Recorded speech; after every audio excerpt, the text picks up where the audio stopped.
Paz do Senhor para todos. E como é bom louvar o Senhor, né? Como é bom cultuarmos o nosso Deus. E hoje o título da palavra é verdadeiro culto, continuando naquele assunto de igrejas. Verdadeiro culto. O culto que vale como louvor, como ação de graças, como diálogo com o nosso Deus. Não só o culto aqui da congregação, mas o culto do dia a dia da nossa vida, o culto de segunda, terça, quarta, quinta, o culto da semana. Muitas vezes nós colocamos uma roupa melhor no domingo, né? Nas outras igrejas algumas outras igrejas até terno no domingo, e depois tiramos essa roupa na segunda e durante toda a semana. Mas, infelizmente, muitas vezes nós temos uma roupa espiritual, entre aspas, para vir aos domingos, e depois retiramos a roupa de dentro e de fora, e passamos a semana fazendo aquilo que nós queremos. No Novo Testamento, o culto não tem mais um dia, um momento, um lugar.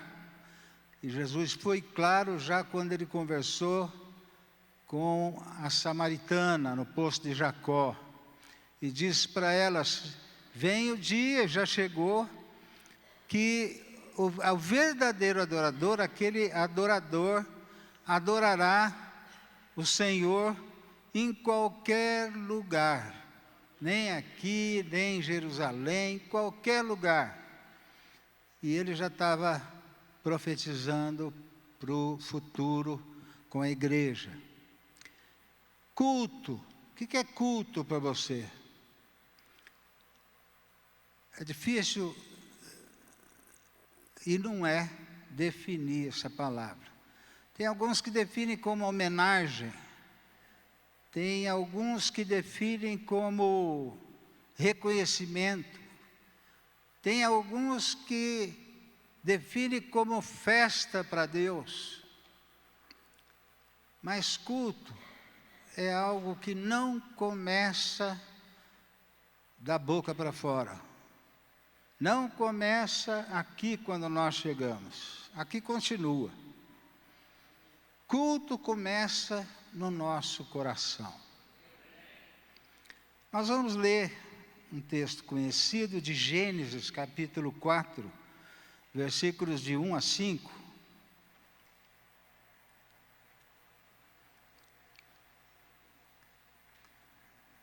Gênesis 4, 1 a 5. Coabitou o homem com Eva, sua mulher. Esta concebeu e deu à luz a Caim. Então disse: adquiri um varão com o auxílio do Senhor.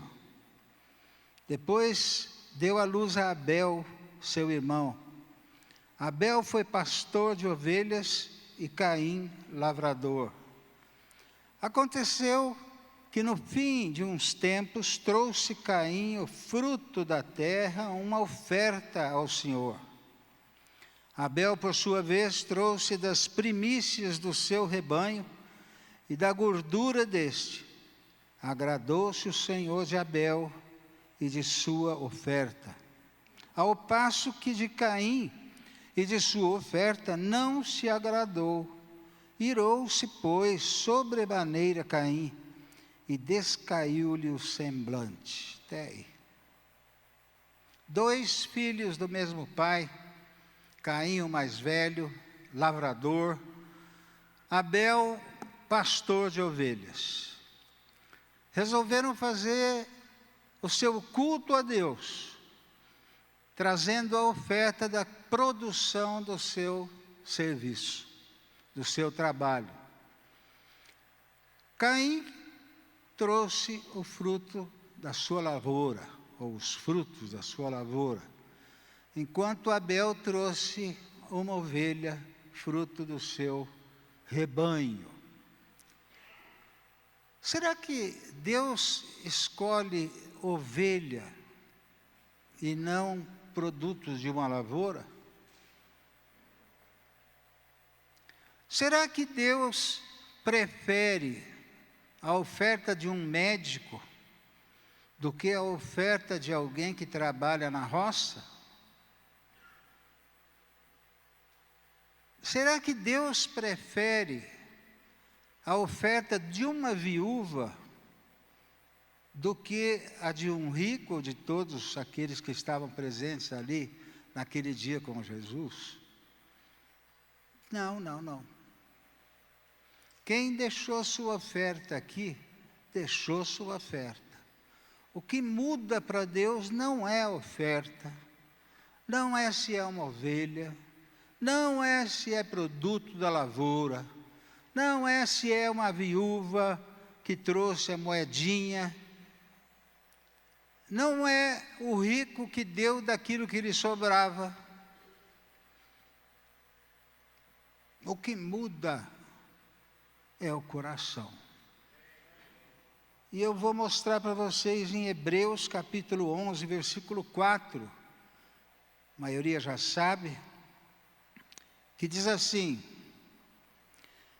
pela fé. Vamos repetir isso? Ofereceu a Deus mais excelente sacrifício do que Caim, pelo qual obteve testemunho de ser justo, tendo a aprovação de Deus quanto às suas ofertas. Por meio dela, também mesmo depois de morto ainda fala. Pela fé, ofereceu melhor sacrifício. Ou seja, o que muda é se nós fazemos com fé por fé. E nós sabemos que mesmo o livro de Hebreus, aqui mais para frente um pouquinho, diz assim: tudo que não provém de fé é pecado. Por que será que Caim trouxe, e vocês veem na leitura de Gênesis, fala assim, que o Senhor não se agradou de Caim e da sua oferta. O Senhor se agradou de Abel e a sua oferta. O Senhor se agradou do Arlindo e depois da sua oferta. O Senhor se agradou do Éder e da sua oferta. O Senhor não se agradou do Wagner. Tá bom, ele se agradou, espero, né? Ok. O que muda? Fazer por fé. Pergunta: o que é fé nesse caso? O que é fé nesse caso? Porque lá em Hebreus capítulo 11, versículo 1, diz que fé é a certeza das coisas que se esperam e a convicção de fatos que não se veem. Você já viu a Deus?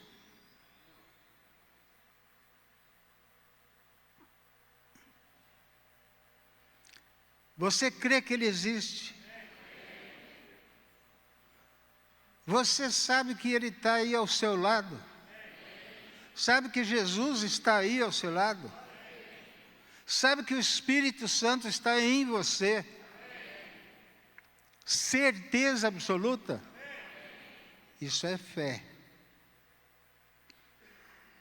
E aí você não faz por uma tradição. Você não vai trazer uma oferta ou prestar culto a Deus por uma tradição, ou até por sacrifício.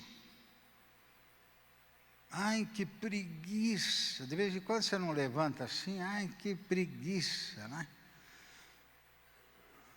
Quem já teve preguiça aqui antes de vir para o culto? Hoje.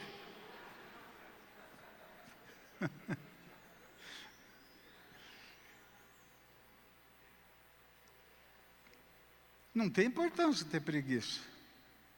Mas o que você faz? Levanta, lava o rosto, passa uma glostora no cabelo, E vem para cá. Uma coisa eu garanto, você nunca vai se arrepender. Não é? Fazer por fé significa fazer para o Senhor. Para o Senhor.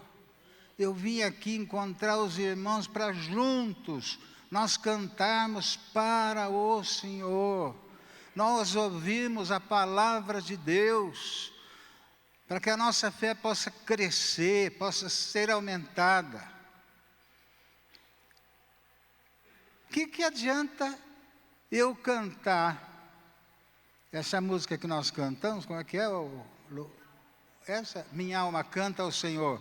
Minha alma canta ao Senhor, ao Senhor. O que adianta eu cantar com as mãos levantadas e tá pensando longe, quem será que troca essas lâmpadas? Minha alma canta. Não, minha alma canta a Ti, Senhor. Eu estou cantando para Ele que está na minha frente. E isso se torna um cântico novo, apesar de ser antigo. O que adianta eu cantar Deus é bom, se eu não tive experiência durante a semana que Ele é bom?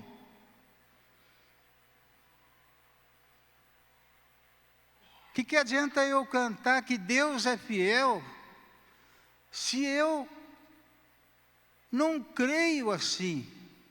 Por que Deus deixou acontecer isso na minha vida?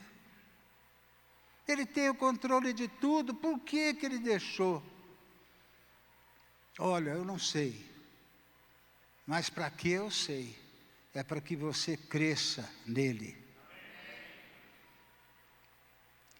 Culto a Deus. É lógico que no Novo Testamento o culto tem outra conotação, um pouquinho mais ampla.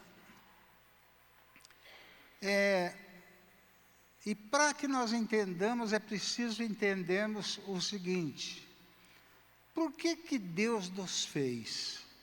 Por que Deus nos criou? Por que eu existo? Por que eu vivo? Deus tem um propósito para isso. Nós sabemos pela palavra que nós existimos para o louvor da sua glória. Mas vamos simplificar um pouquinho. Nós existimos para agradar o nosso Deus. Diga aí para o irmão, nós existimos para agradar o nosso Deus.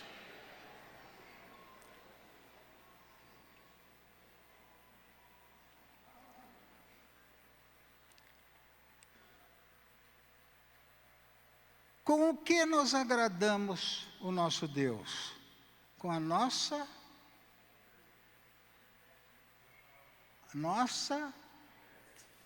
fé. Com a nossa fé. Porque sem fé é impossível agradar a Deus. Como que Abel agradou o Senhor, a vida de Abel? Porque ele tinha fé, ele fez por fé. E por que Caim não agradou? Porque ele não fez por fé. Fez por obrigação, qualquer outro motivo. Mas não foi por fé. Por que você está aqui hoje, nessa manhã? Para agradar a Deus. Agora, como você está aqui? Você veio para receber algo? Se é esse o motivo, não está certo. Agora, você veio para agradar a Deus, com a certeza de que Deus está nesse lugar para receber o teu e o meu agrado. Eu não estou vendo, mas fé não precisa ver. Fé não precisa ver. E geralmente a fé nós não vemos, mas nós cremos.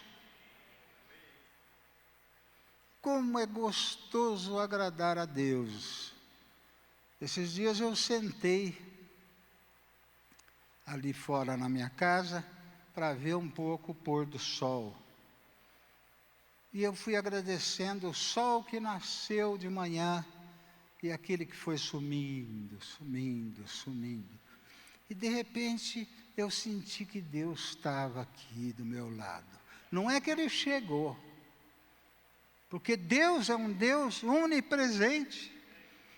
É o Deus presente sempre.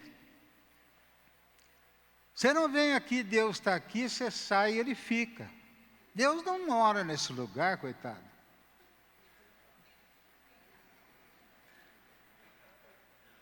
E nem em templo nenhum.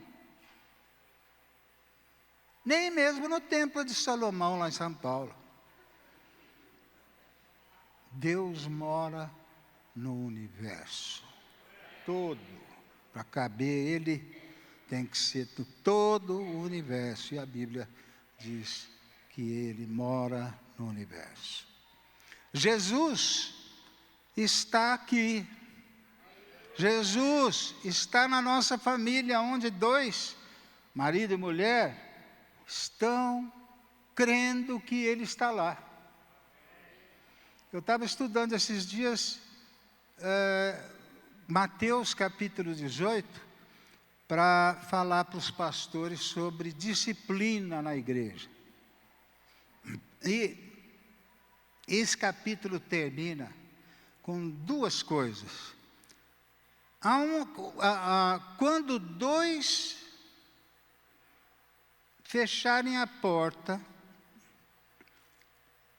se concordarem, os dois concordarem, a porta será fechada aqui e lá.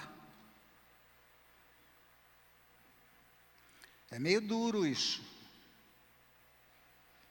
Ou quando dois concordarem de abrir as portas, lá também será aberto. Mas em seguida fala o seguinte: aonde dois estiverem reunidos em meu nome, ali eu estarei. Ou seja, não deve ter concordância de dois. Tem que ser de três. Um deles, Cristo Jesus.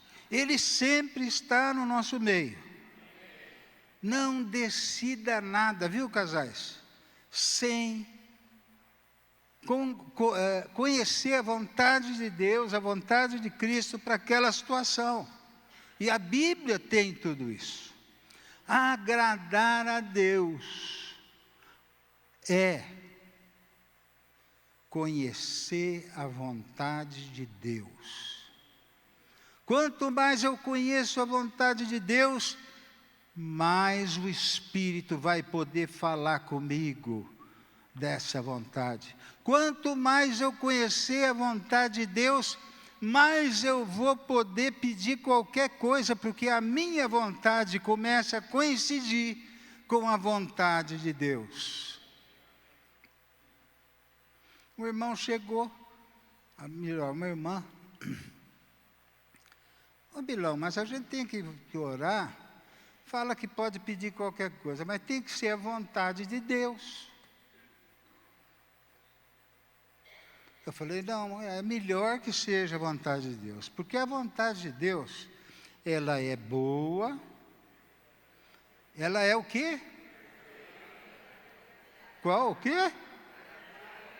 Agradável e perfeita. Agradável para quem? Para Ele. Porque Ele conhece a perfeita vontade. Para Ele e para mim. Porque se é agradável para Ele, e Ele é meu Deus, meu Pai, vai ser agradável para mim. Porque a minha intenção é me agradar. ou agradar a Deus? Olha a fé aí. Sem fé significa olhar para mim mesmo. Sem fé significa egoísmo. Sem fé significa que eu só vejo as minhas coisas, que eu só vejo a minha família, meus netos. Com fé, é o próprio Jesus, por exemplo. Eu vim não para ser servido, mas para fazer a vontade do Pai. Mesmo no final, quando ele teve que se sacrificar, ou sacrificar o seu corpo, ele fez a vontade do Pai. Apesar de ter manifestado um pouquinho a sua vontade humana. Será que nós temos fé? A fé nos leva a buscar em primeiro lugar o reino de Deus, a sua vontade, a sua justiça. E a justiça de Deus é difícil de nós humanos entendermos. Por exemplo, se alguém te pedir para ir lá no fim da chácara para ver lá, você falou, rapaz, lá não dá coisa. Mas Jesus falou, se alguém te pedir para andar 1 milha, ande 2. De vez em quando a minha mulher fala assim, vamos no shopping. Eu tenho que ir 2 vezes.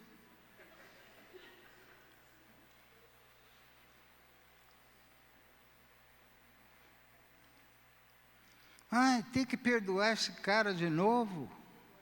Tem que perdoar. Sabe por quê? Porque Ele nos perdoou. E nós não somos melhores do que ninguém. Aliás, nós somos piores. Paulo disse, eu sou o maior dos pecadores.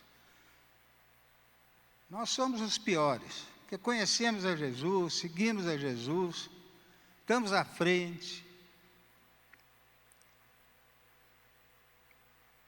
Mas tudo que fizermos por fé, isso agrada a Deus. Vamos ver se eu tenho o versículo aqui. Esse versículo aqui é o Hebreus capítulo 13, versículos 20 e 21. Acha aí para mim. 13, 20 e 21. Que diz assim, ora, o Deus da paz, que tornou a trazer dentre os mortos a Jesus, nosso Senhor, o grande pastor das ovelhas, pelo sangue da eterna aliança, vos aperfeiçoe em todo o bem, para cumprirdes a sua vontade, operando em vós o que é diante dele, por Jesus Cristo, a quem seja a glória para todos sempre. Amém. Vamos repetir todos juntos o 21. Vos aperfeiçoe em todo o bem, para cumprirdes a sua vontade, operando em vós o que é agradável diante dele, por Cristo Jesus, a quem seja a glória para todo o sempre. Amém. O que Deus quer de nós? Que nós o agrademos. Ele quer que nós no culto o agrademos. Ele quer que nós na família o agrademos. Ele quer que nós no trabalho o agrademos. Ele quer que nós em todo momento o agrademos. Agrademos o Senhor. Porque isso não é que vai mudar, vai aumentar a glória de Deus. Não, não, não. Nem diminuir. Mas a nossa situação, a nossa alegria diante do Senhor, a nossa gratidão diante do Senhor, o nosso louvor, esse vai aumentar.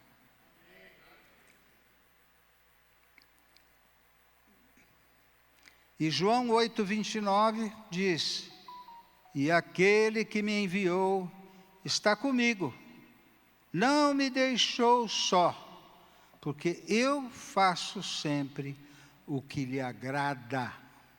Jesus falou. Agora, você quer que Ele nunca te deixe? Te abençoe no dia a dia, cuide das tuas coisas no dia a dia? Agrada. Agrada ao Senhor. Porque Jesus falou, porque eu faço sempre o que lhe agrada. Ou seja, faço a vontade do Pai. Isso é culto. Toda vez que eu obedeço a palavra, é culto a Deus, no Novo Testamento. Ide, portanto, pregai o Evangelho. Se eu vou, é culto a Deus. Se eu vou sem fé, talvez encontre um endemoniado no caminho e complique a vida.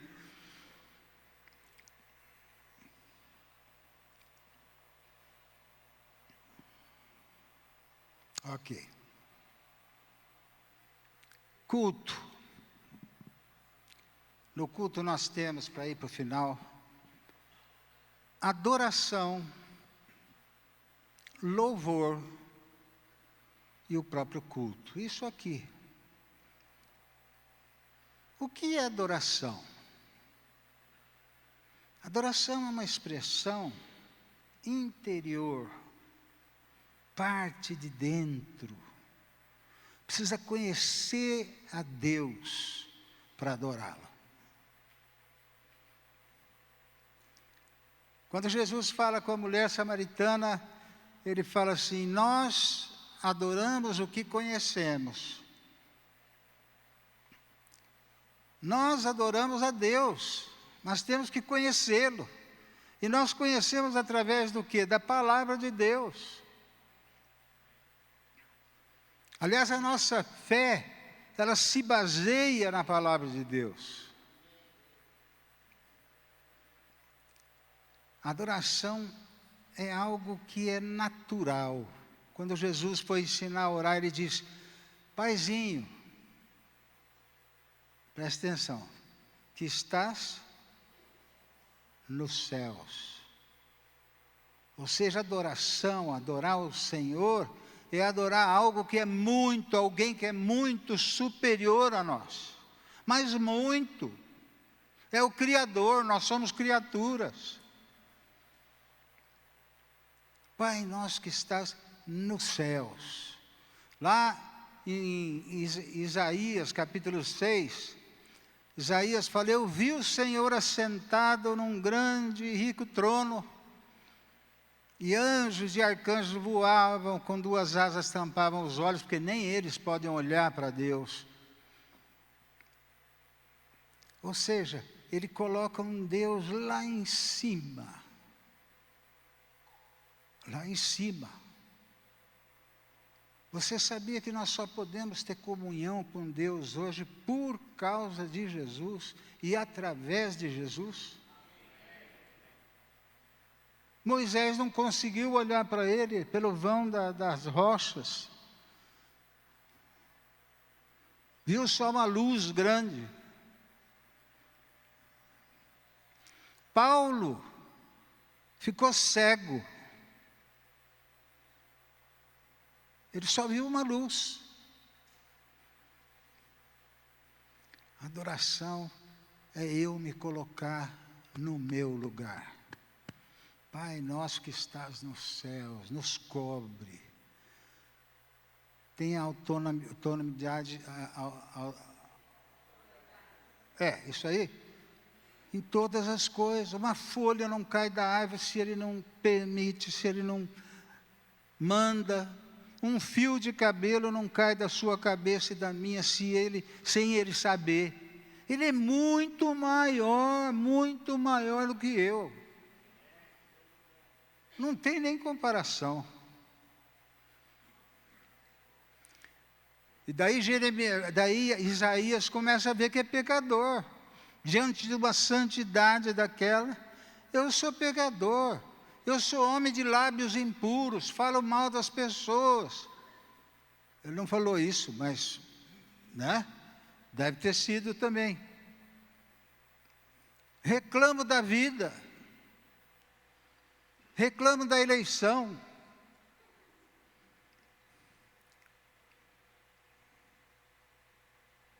E habito no meio de um povo de impuros lábios. Iguala todo o povo a ele, que era profeta. Ele não era digno de estar na frente do trono de Deus. Daí vem um anjo com uma brasa e põe nos lábios dele para que as palavras fossem perdoadas, né, pelo Senhor. Meus irmãos, o culto é uma coisa séria. O culto na casa é uma coisa séria. Mas não é o culto assim, vamos ficar em pé, vamos cantar. É o culto de reconhecer a presença de Deus no lar, falar com Ele, levar a família, os maridos, como sacerdote ao Senhor. Olha, Ele está aqui, vamos agradecer por isso, agradecer por aquilo. O culto no trabalho, no seu trabalho, é fazer bem feito, é dar testemunho, é orar pelas pessoas que estão à sua volta. O culto na sua escola, na sua faculdade, é orar pelos professores, pelos mestres e pelos teus colegas ali. Orar para que Deus faça uma obra ali naquele lugar, na vida das pessoas. Ou seja, é fazer aquilo que Jesus fazia. O culto é uma coisa séria. E eu tenho que me colocar no meu lugar. Obedecer a palavra para agradar ao meu Senhor. E a minha fé vai aumentar, com certeza. Nós vamos agora ter ceia. É o momento da ceia. Eu já convido os presbíteros que vêm à frente. Mas eu vou falar da ceia. A ceia é o momento que nós reconhecemos que Jesus morreu por nós. Jesus deu a sua vida por nós. Jesus se sacrificou por nós, se humilhou por nós, para que nós estivéssemos aqui nessa manhã, para que nós estivéssemos limpos diante dEle, diante dos Deus, para que Ele possa nos apresentar ao Pai, santos, inculpáveis e irrepreensíveis. E nós vamos lembrar desse momento, no nome santo de Jesus. Abaixe a sua cabeça enquanto oramos. Pai Santo, obrigado por essa manhã e obrigado por essa mesa posta.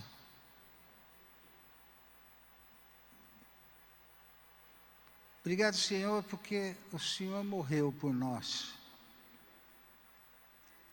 Obrigado porque o Senhor foi sepultado por nossa causa. Mas o Senhor ressuscitou. Obrigado, Pai, porque o sangue do Teu Filho nos purifica de todo pecado.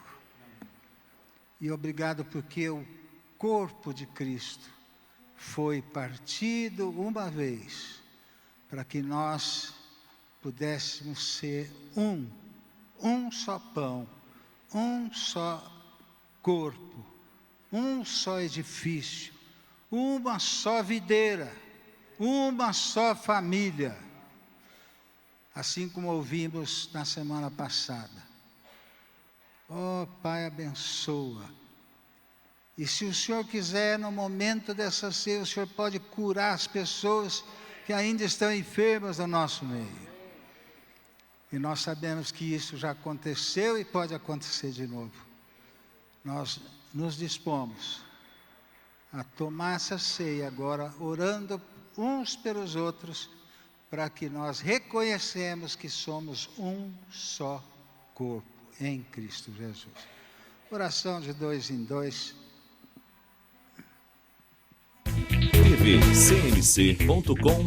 tvcmc.com.br é o nosso canal para compartilhar o Evangelho do Reino de Deus e o senhorio de Jesus Cristo.